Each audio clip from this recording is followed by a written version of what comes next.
प्रश्नावली 1 का दूसरा प्रश्न में आए थे, है ना। दूसरा बनाना था, क्या बनाना था इसमें कि वृत्त की त्रिज्या ज्ञात करनी है, जिसमें वृत्त की जीवा की लंबाई है 14 सेंटीमीटर और केंद्र से जीवा तक की दूरी कितना है तथा केंद्र से दूरी जीवा की 24 सेंटीमीटर है। पहला हमने बना लिया था, दूसरा बनाना है, ठीक है।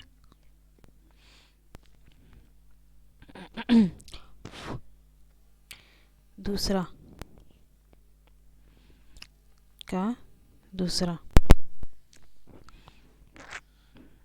एक वृत्त दिया गया है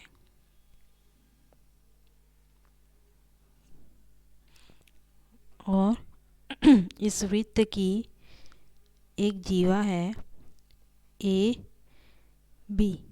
इस जीवा की लंबाई दी गई है और केंद्र से दूरी दी गई है। कितना कितना दिया है? 14 और 24। एम पॉइंट ये ओ है, 14 सेंटीमीटर है जीवा की लंबाई और 24 सेंटीमीटर है केंद्र से जीवा की दूरी। तो ओ ए निकालना है, वृत्त की त्रिज्या हमें निकालनी है, ठीक है।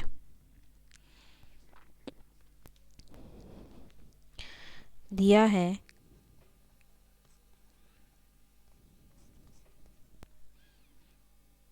ए बी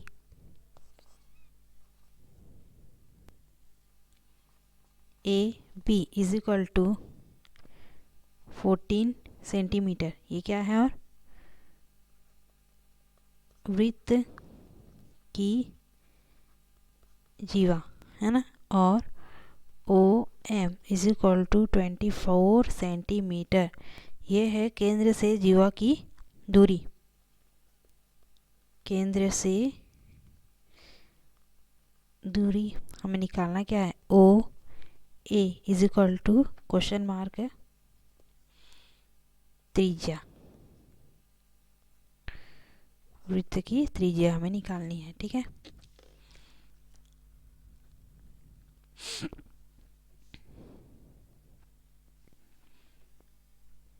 फिर से वही है, सेम टू सेम पहले, इससे पहले जैसे क्वेश्चन बनाए थे। जीवा है, उस पर केंद्र से लंब डाला गया है, तो वो जो लंब है वो इस जीवा को 2 समान भागों में विभाजित करेगा, है ना। अतः एक भाग, जीवा का एक भाग पूरे भाग का आधा होगा, 1/2 ए बी। क्यों? क्योंकि ओ एम डाला गया है लंब किस पर, ए बी पर।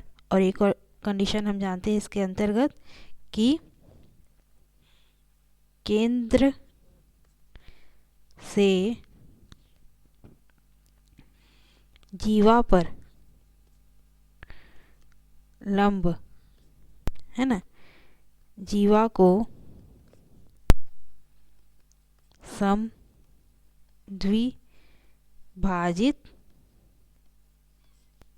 करती है, इसलिए समान भागों में विभाजित करती है। ए एम बराबर हो जाएगा एम बी के, है ना। A M is equal to M B, या फिर A M is equal to लिख सकते हैं पूरे का हाफ, है ना। इसका ए बी का जो मान है 14, है ना, ए बी जीवा है उसका मान 14 है, तो उसका हाफ कितना हो जाएगा, 7 सेंटीमीटर होगा ए एम का मान, है ना। तो A M is equal to half of A B. A M is equal to A B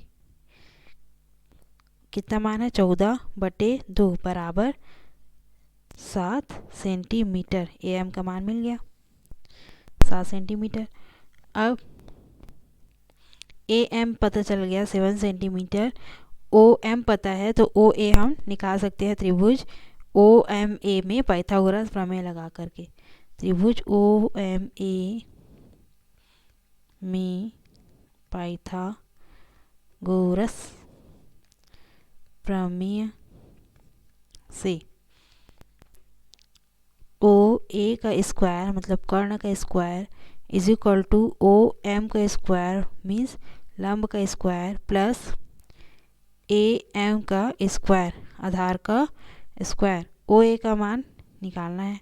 O square is equal to O M का मान कितना है 24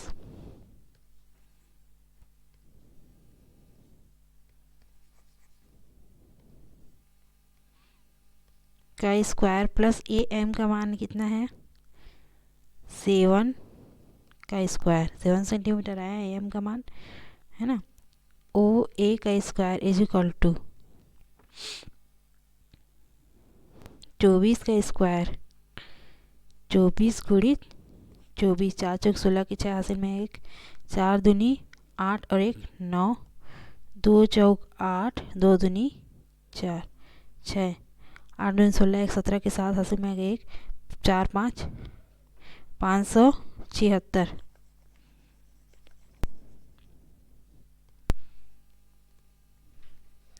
प्लस 7 सत्ते 49। ओ ए का square is equal to 576 plus 49, 9 और 6, 15 की 5 हासिल में 1, 7 8 9 10 11 12 की 2 हासिल में 1, 6 625। ओ ए का square is equal to 625, square इस तरफ जाएगा तो क्या हो जाएगा रूट ओवर 625, और 625 किसका स्क्वायर होता है 25 का। ओ ए का मान कितना आया 25 सेंटीमीटर, और यही क्या है वृत्त, अतः वृत्त की त्रिज्या ओ ए बराबर 25 सेंटीमीटर होगी। आंसर। नेक्स्ट देखते हैं इसके बाद तीसरा प्रश्न, आकृति 30 में पी क्यू वृत्त का व्यास है। आकृति 30 दिया गया है, इस प्रश्न तीसरा में चित्र दिया है एक आकृति 30 है ना, उसमें बोल रहा है कि पी क्यू इस वृत्त का व्यास है। एम एन लंब है किस पर पी क्यू पर, एम एन लंब है, ये वाला जो है जीवा वो ये इस व्यास पी क्यू पर लंब है। और क्या दिया हुआ है P Q is equal to, इस व्यास का मान है 10 सेंटीमीटर और P R is equal to 2 centimetre. ये यहाँ से व्यास का ये वाला भाग पी आर या फिर आर पी का मान दिया हुआ है 2 सेंटीमीटर। तो एम एन का इस जीवा का मान हमें बताना है, इस जीवा की लंबाई है ना, ये सब लंबाई है। P Q is equal to 10 centimetre है, पी क्यू की दूरी है, लंबाई कितनी है 10 सेंटीमीटर, पी आर का मान की लंबाई है 2 सेंटीमीटर। तो एम एन की लंबाई ज्ञात कीजिए, इस जीवा की लंबाई हमें निकालनी है। ठीक है, जिस प्रकार से आकृति दिया हुआ है उसको पहले ड्रॉ कर लेते हैं।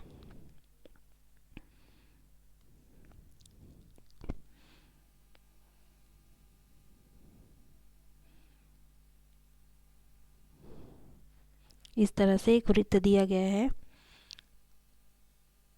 और केंद्र से होती हुई एक व्यास डाल दिया गया है, इस केंद्र ओ, जिसका केंद्र क्या है ओ है।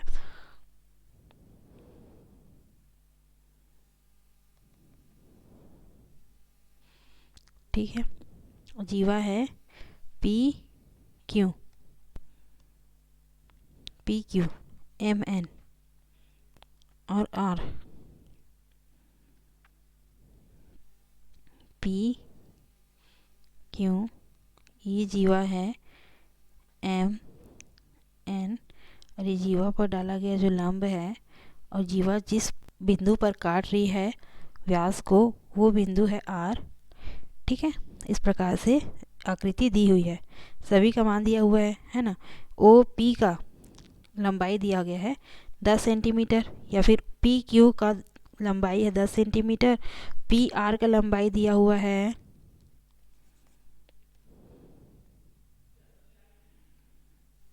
10 सेंटीमीटर, पी आर का लंबाई है 2 सेंटीमीटर। तो एम एन की लंबाई हमें ज्ञात करना है। तीसरा प्रश्न,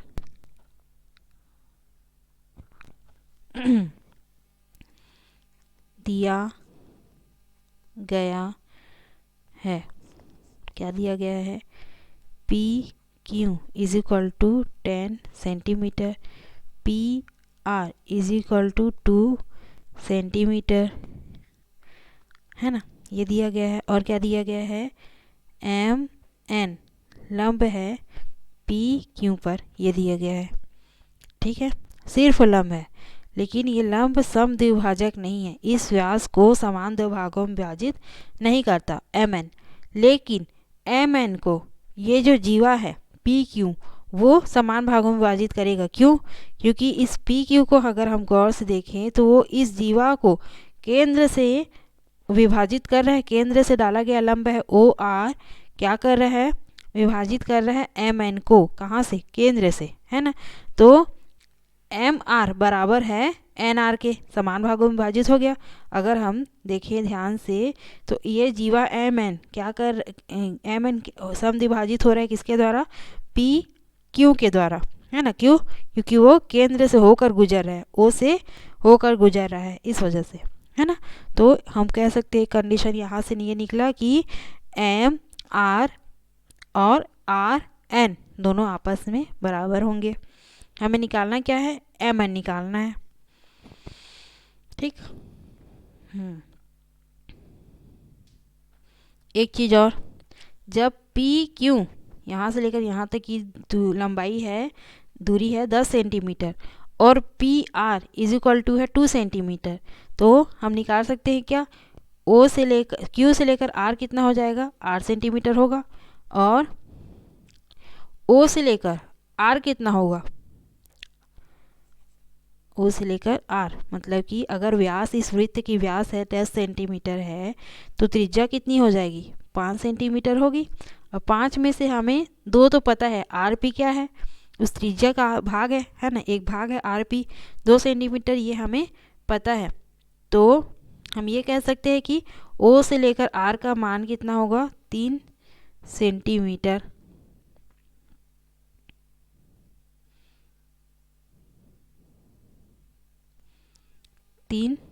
सेंटीमीटर होगा ओ से लेकर आर, है ना। अब ओ आर का मान हमें एक लंबाई पता है, और क्या किया जा सकता है, ओ आर का लंबाई पता है, एम एन और एन आर एन आपस में बराबर है क्योंकि समद्विभाजित हो रहे हैं, इस वजह से हमें एम एन का लंबाई ज्ञात करना है।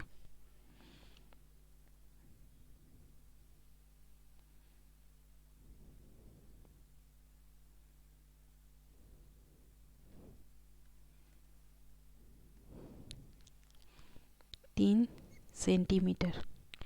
अगर हम ओ से एम को मिला ज्वाइन कर दें तो ओ एम क्या हो जाएगा, इस वृत्त की त्रिज्या। और हमें पता है कि अगर व्यास इस वृत्त का व्यास अगर 10 सेंटीमीटर है तो इस वृत्त की त्रिज्या कितनी हो जाएगी, 5 सेंटीमीटर होगी, है ना। और इस त्रिभुज में अगर हम देखें, त्रिभुज एम ओ आर में, एम ओ आर या फिर एम आर ओ से कर्ण पता है ओ एम, आधार पता है ओ आर, तो लंब हम निकाल सकते हैं एम आर अगर निकल जाता है तो इसको जस्ट डबल कर देंगे तो हमें एम एन मिल जाएगा। क्यों? क्योंकि ये दोनों समान भागों में विभाजित है, जितना मान एम आर का होगा उतना ही मान आर एन का होगा, है ना। तो पूरा टोटल करेंगे तो एम एन हमें मिल जाएगा। इस तरह से इसको सॉल्व किया जाता है। तो व्यास दिया हुआ है ना, ये क्या है, पी क्यू वृत्त का व्यास, त्रिज्या बराबर क्या होता है, वृत्त का त्रिज्या बराबर व्यास बटे 2।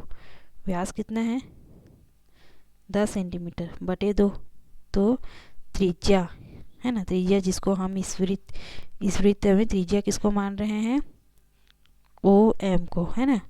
ओ एम इज इक्वल टू 10 बटे 2 मतलब 5 सेंटीमीटर मिलेगा। और O M is equal to या फिर O P is equal to O R is equal to 5 centimetre होगा।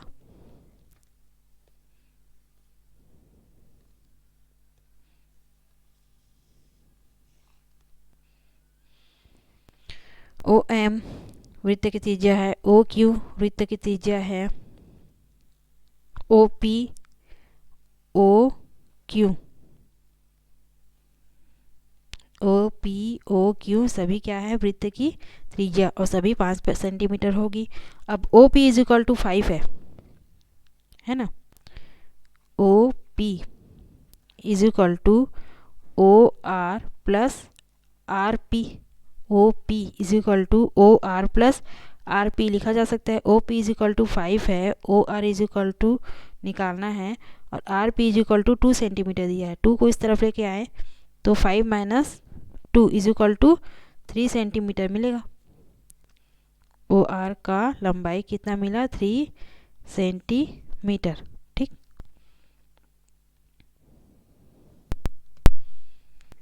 3 सेंटीमीटर ओ आर। अब त्रिभुज, अच्छा एक और चीज,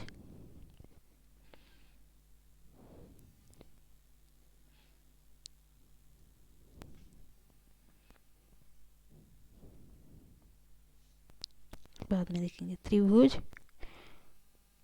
एम ओ या फिर एम आर ओ से, एम आर ओ में पाइथागोरस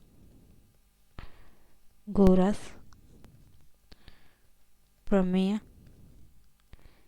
से, पाइथागोरस प्रमेय लगाने पर क्या मिलेगा, कर्ण का वर्ग मीन्स ओ एम का स्क्वायर इज इक्वल टू लंब का वर्ग एम आर का स्क्वायर प्लस आधार का वर्ग ओ आर का स्क्वायर, ये वाले त्रिभुज में है ना। ओ एम कितना है, 5 का square is equal to M R का square plus O R means 3 का स्क्वायर। एम आर का स्क्वायर का वैल्यू चाहिए तो 3 का स्क्वायर को इस तरफ ले आते हैं।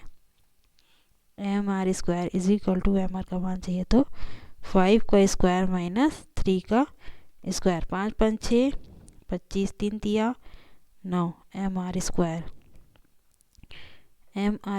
Is equal to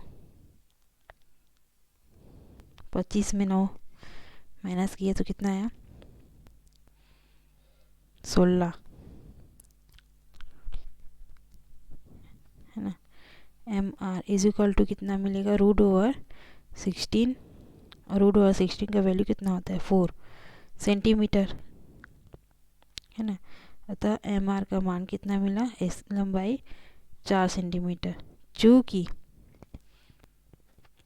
P Q लंब है एम आर से, एम आर पर, या फिर एम एन लंब है पी क्यू पर लिख सकते हैं, या तो पी क्यू लंब है एम आर पर, ये क्या है दिया गया है ना। अतः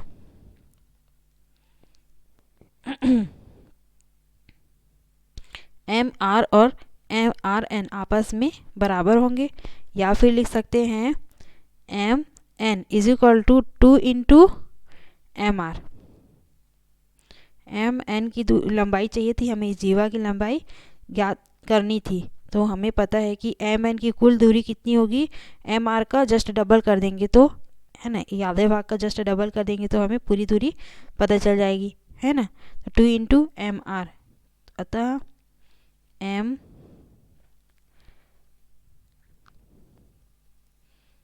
N is equal to 2 into M R का मान कितना मिला है, 4। M N is equal to 4 दूनी 8 सेंटीमीटर।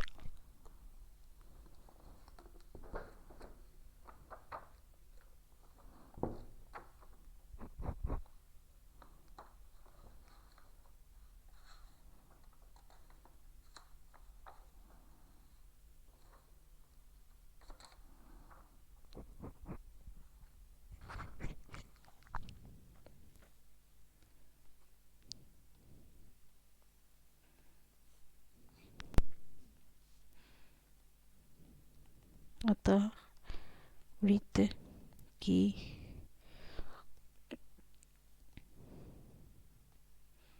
जीवा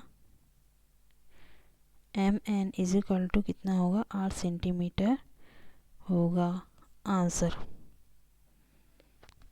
ठीक है, इस प्रकार से थर्ड क्वेश्चन सॉल्व होगा। नेक्स्ट देखते हैं इसके बाद।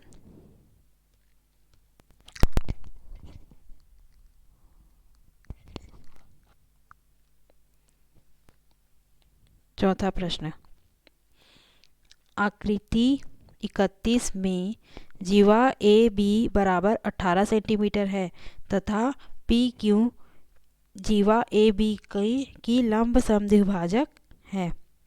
आकृति 31 में जीवा ए बी 18 सेंटीमीटर है तथा पी क्यू जीवा ए बी का लंब समद्विभाजक है। पी क्यू क्या है? ए बी का लंब समद्विभाजक, मतलब लंब भी है और समान भागों में विभाजित भी कर रहा है। ए क्यू बराबर हो जाएगा ए एम बराबर होगा एम बी के, है ना, जो जीवा को एम बिंदु पर मिलती है। इस वजह से दोनों आपस में बराबर होंगे। यदि एम क्यू, ये छोटा सा जो भाग है एम से लेकर क्यू तक 3 सेंटीमीटर हो तो वृत्त की त्रिज्या ज्ञात कीजिए। ओ पी, ओ ए या फिर ओ बी, ये हमें निकालना है वृत्त की त्रिज्या। ठीक है, चौथा प्रश्न, फिर पांचवा, फिर छठवां। 3 प्रश्न और बचे हैं इस प्रश्नावली में। तीनों को हम नेक्स्ट वीडियो में सॉल्व करेंगे।